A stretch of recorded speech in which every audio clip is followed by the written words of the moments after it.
So we say, as a consequence, I'll enclose with this, that there are necessary evil consequences for this concept of the Shia. Number one, we criticize the trustworthiness and credibility of those whom have been praised by Allah in the Quran. And I mean by that, the Sahaba.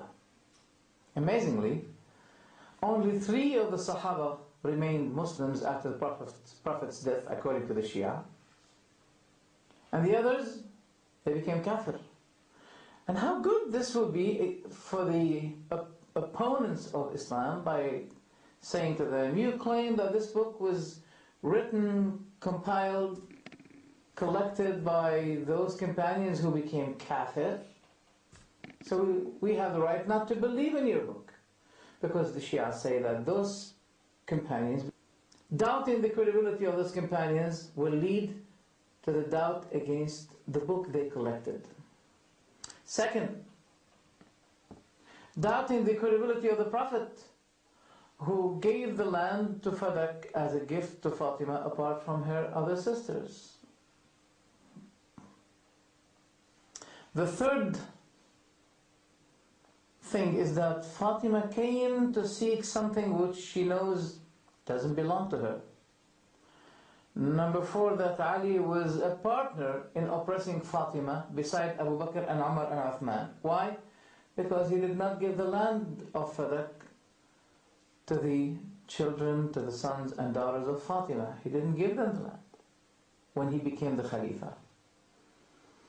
Number 5, that Fatima is ready to cut her relationship with people because of worldly objective materials. Number 6, that Fatima doesn't know that the inheritance of Sulaiman, of his father, is knowledge and prophethood. Noting here that Dawood had many other sons. So why God has to mention that only Sulaiman had inherited Dawood? Why only apart from his many other brothers? It was mentioned in the book of Al-Kafi that Ja'far al-Sadiq said that Dawood had many children. So why only Sulaiman mentioned in the Quran?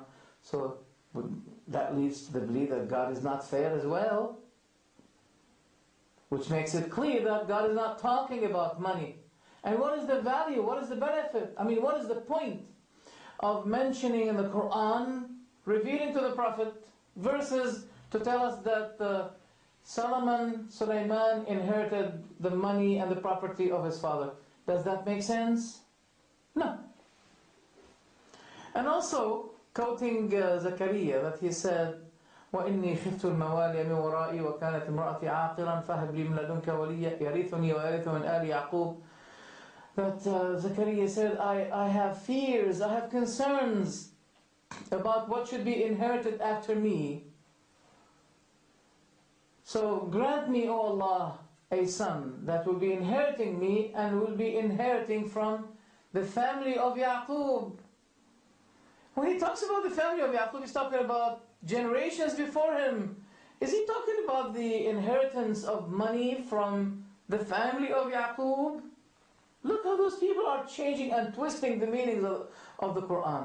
And really, the prophets of God they have a big concern that they need someone to inherit them.